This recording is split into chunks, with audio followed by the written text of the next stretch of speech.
In a very humble apartment, Janaya lives with her ill daughter Arya. After a trip to the hospital, Arya has to sleep with headphones on because the neighbor's music can be heard through the thin walls. They wake up early and Janaya bathes Arya while reminding her not to play with her science project since they don't have the money to fix it if it breaks. Arya reminds her mom that the teacher has been asking for her lunch money and Janaya gets frustrated when she learns that the teacher shamed her daughter in front of the whole class. On their way out, Janaya gives some coins to Benny, a man in a wheelchair. Her landlady sees this and yells at her because she hasn't paid rent yet. The landlady reminds her she's already filed the eviction, so Janaya tells her she'll bring the money during her lunch break after she gets paid at work. In return, Janaya asks her to tell the neighbors to keep the music down, but the landlady refuses, saying they have the right because they do pay rent. When Janaya drops Arya at school, she promises to bring her the lunch money during her break. She says hello to the principal, who watches her in shock and confusion. Then Janaya goes to her job at the grocery store, which is already full of people. Her boss Richard doesn't even say hi and rushes her to work because one of the cashiers called out sick. Both Richard and the customers insult her just because she walks at a normal speed to her spot. A woman tries to pay all her groceries with a benefits card and Janaya explains that some of those items are non-eligible. The client gets angry and leaves without buying anything, so her husband throws a bottle at Janaya on their way out. Richard complains about the mess and orders Janaya to clean it quickly before someone slips. The other customers also complain because they have to wait more. While Janaya goes looking for the cleaning things, her coworker notices how much she's suffering and tries to lend her some money. However, Janaya turns it down because she knows her friend needs it too and they're getting paid today anyway. At that moment Janaya gets a call from the school because Arya didn't bring the lunch money and has a suspicion wound. Janaya tells them she fell in the tub but the teachers are still wary. Richard finds Janaya on the phone and forces her to hang up, so Janaya begs until he agrees to give her a 30-minute break so she can rush to the school to fix the issue. She also asks him for her paycheck, but he refuses. Then Janaya stops at the bank to get her last $47 for Arya's lunch but the ATM says insufficient funds even though she has some money in her account. Manager Nicole explains that the ATMs won't give her money if it leaves the account with less than the minimum needed to keep it open. Janaya chooses to close it but to do so she has to wait in a very long line, so she leaves with nothing. Afterward Janaya gets to the school and screams when she sees her daughter being taken away by Child Protective Services. She begs for mercy and explains that Arya is sick so she needs special medicine, but she's ignored. Janaya goes on a rant, explaining how she works 2 jobs as she has a breakdown and hears a screeching sound in her ears as if her reality was crumbling. After taking Arya's fallen bag, Janaya rushes back to work in the rain. She's in such a hurry that she accidentally cuts off Oliver and almost crashes. Oliver yells at her and throws a drink at her car. Janaya just keeps moving, but Oliver says he'll make her regret it and starts following her. Suddenly he hits her car with his, causing it to slip on the water. Janaya stops the vehicle before anything happens, but then she can't make it start again. When she gets out of the car to check the engine, she's approached by a police officer, so she tells her about the guy chasing her. However, Oliver turns out to be a cop too, so he threatens Janaya with finding a way to legally blow her brains out. After the cop sends Oliver away, she asks Janaya for her documents, which have expired. Janaya desperately explains she will renew them today after getting paid, but the cop still impounds her car. Janaya has no choice but to walk back. Richard immediately yells at her because she's wet and took 2 hours instead of 30 minutes, so he ends up firing her. When Janaya asks for her paycheck, Richard spitefully tells her that fired employees get their checks through the mail and refuses to give it to her even when she points out it's right there on his desk. Then Janaya goes home and finds all her things getting wet on the street because her landlady has evicted her. Janaya can only scream in frustration while she tries to pick up her belongings. Minutes later she's back at the store to tell Richard she isn't leaving without the check. At that moment a man enters the office and asks her about a product while using her name because he reads it on her name tag. Suddenly he takes out a gun as a second robber appears and they make Robert give them all the money from the safe. They want Janaya's bag to hide the money in but she fights back because it is Arya's medicine. After lots of struggle, Janaya manages to get the guy's gun and shoots him, so the other robber runs away. Robert yells at her and accuses her of setting this up because the robber knew her name, so he calls the police. With her mind stuck in a dizzy blur, Janaya keeps enduring all of Robert's yelling until she snaps and shoots him too. Afterward Janaya grabs her check and rushes to the bank to cash it. The security guard tells her they're closed, but Nicole takes pity on her and lets her come in. Unfortunately the teller asks for an ID and Janaya doesn't have hers because the cop took all her documents with the car. She explains her situation yet the employee refuses to help her, so Janaya snaps again and reveals she still has the gun. The teller presses the emergency button and soon Nicole gets a call from the authorities. She describes Janaya for them and tells them that she has a bomb because she's mistaken Arya's art project for one. Meanwhile detectives Raymond and Grimes are looking at the crime scene in the store and Janaya's actions are clearly seen on the security recordings. When they interrogate the workers, Janaya's friend defends her and tries to explain that she would never do something like this. However, she's so upset about her friend getting into trouble that Grimes thinks she's hiding something. Raymond thinks there's more to the story and sends him to gather more clues. Next, the detectives interrogate Janaya's landlady while looking through her things on the street. They find Arya's medicine and Benny explains the girl was sick. He also speaks highly of Janaya. The detectives want to search the apartment, but the landlady doesn't let them. At that moment they receive a call telling them about the bank, so they take off. At the bank, the tellers are giving Janaya all their money because they think they're getting robbed, so she tries to explain that she only wants her check cashed. Nicole gives her phone to the guard so he can get instructions, then she tries to tell the other clients to leave. However, they don't understand what's going and stay. Janaya calls Nicole for help and Nicole manages to explain to the teller that she should only give her the check money. Janaya is losing her mind more and more every second and rants in frustration, but making the others scared because they think she's about to get violent. At that moment the cops surround the building. Grimes tells the chief that Janaya set up the robbery at the store, but Raymond thinks she only had a bad mental reaction to the situation.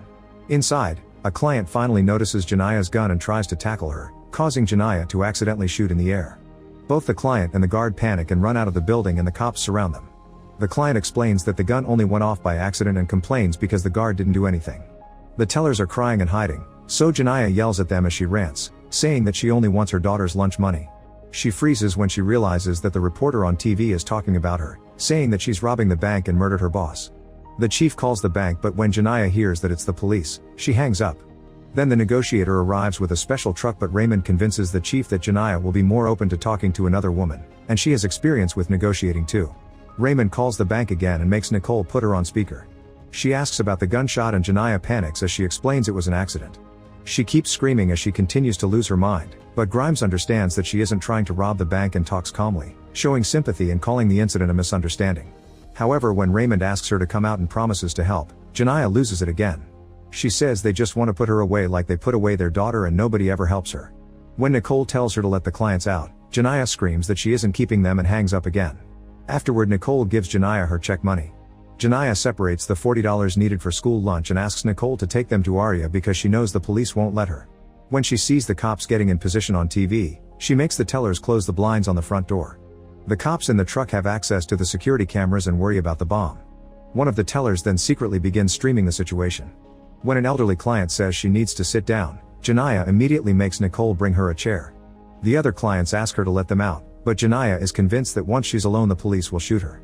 Two of the clients run out anyway, so Janaya makes Nicole lock the door. At that moment Arya's science project starts beeping, so Nicole and the police think it's over, but Janaya just turns it off. Saying she needs to think, Janaya goes to one of the offices. The tellers want to use the chance to leave, but Nicole tells them not to move because they don't know how Janaya will react.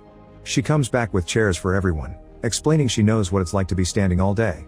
Raymond sees this and tells the chief that real criminals aren't this nice. A cop enters the truck saying that they've acquired the blueprints of the bank, so he wants to go in with flash grenades. However, the chief doesn't want to risk it because of the bomb. Some cops think they should call the FBI, but Raymond thinks that's ridiculously overreacting. Obviously this is just a desperate woman and she hasn't even hurt anyone, so Raymond wants to give her a chance while the FBI will probably just shoot her on the spot. The chief agrees and makes Raymond call the bank again. Janaya hates the sound of the phones ringing and wants to turn them off, but Nicole convinces her that the police may help her get to her daughter. As soon as Janaya picks up, she starts explaining the whole situation and Raymond finally understands why she thinks they won't help her. Janaya remembers Oliver and thinks he's there to shoot her like he promised. She mentions what really happened during the store robbery, the problem with her check, her daughter's medicine and wound, her 2 jobs, her evictions, and all the other details of her terrible life. Since the teller's phone is still streaming, the video goes viral and people all over the city start feeling bad for her.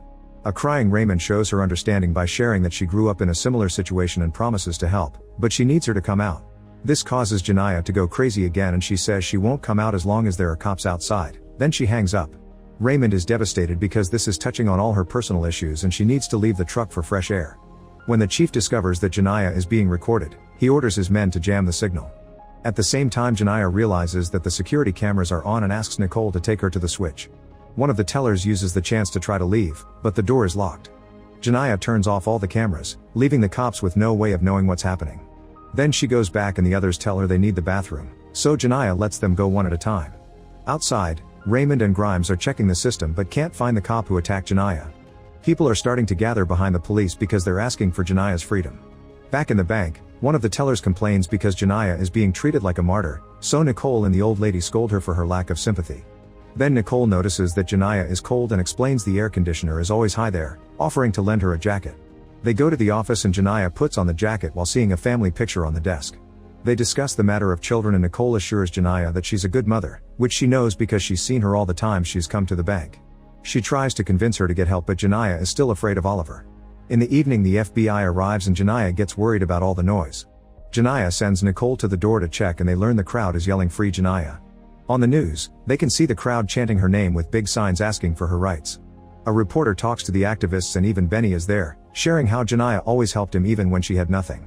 The chief tries to convince the FBI that they have this under control and Janiyah will surrender peacefully, but they don't listen.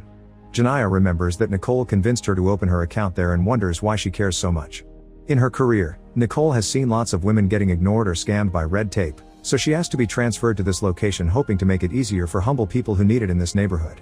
The tellers are complaining about how hot it is without AC and Janiyah shares that this is the temperature she has to sleep through every day.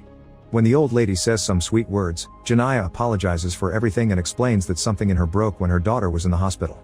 Because she doesn't have insurance, doctors never treated Arya well, not even during her premature birth. She wouldn't mind going to jail if it wasn't for Arya, since she knows foster care won't treat her illness. Nicole promises that she'll take care of Arya so Janiyah can be at peace. At that moment the old lady announces she isn't feeling well and reveals she is diabetic. Janiyah allows Nicole to take her out and apologizes again. As soon as the old lady is rescued by the police, Nicole ignores Raymond's pleas and goes back inside, saying that Janiyah only has her. The next time someone calls the bank, it's the FBI. They won't let her talk to Raymond so she starts losing it again and passes the phone to Nicole. At that moment the science project starts beeping again and Nicole hangs up, thinking that the call is the problem. Janiyah turns off the beeping and mentions the science project, leaving Nicole and the tellers in shock. They explain they thought it was a bomb and Janiyah finally understands why the cops and FBI are acting like this. A teller asks to go to the bathroom and uses her lipstick to write a message on the window. The bomb isn't real and there's only one gun. Janiyah tells Nicole to call the police and clarify the misunderstanding, but Nicole refuses because she thinks the bomb is the only thing keeping the agents from bursting in. Instead she thinks they should all go out without the backpack. Meanwhile Raymond finds the officer who towed Janiyah's car. At first she doesn't share any other details but Raymond gets angry and forces her to confess that Oliver did the threatening. A furious Raymond rushes to Oliver and punches him in the face, which the crowd celebrates. When the chief hears what he did, he takes Oliver away. The phone in the truck is ringing and the FBI refuses to answer it. Both Raymond and the chief are done with their cold attitude so Raymond takes the call. She tells Janiyah that they've arrested Oliver, but Janiyah wants proof. If they text her a picture, she'll go out without the gun or the backpack. However the FBI refuses to wait for the picture and wants to send the men inside. A desperate Raymond runs to the door and gives Janiyah her phone with a picture of Oliver. Janiyah is relieved and lets everyone go, but Nicole stays to help. She takes Janiyah's hand and promises to visit her in jail with Arya. At that moment Janiyah gets a call from her mother, who has been visited by the FBI. Janiyah starts ranting about everything that happened and her mother interrupts her to remind her that Arya is dead. It turns out the girl didn't survive a seizure last night and Janiyah has been hallucinating her presence, the call from the school, and social services taking Arya away. Nicole was told by the police on the phone but didn't say anything not to make it worse. While Janiyah tries to come to terms with this, the FBI breaks through the doors and the skylight to shoot Janiyah down. However this is also a hallucination and Nicole helps her snap out of it. Afterward Nicole guides Janiyah out of the building with their hands up. Raymond is also gentle when she arrests her and Janiyah is taken away in a police car while the crowd continues to show their support. Make sure to subscribe and turn on notifications so you can watch more videos like this. Thanks for watching.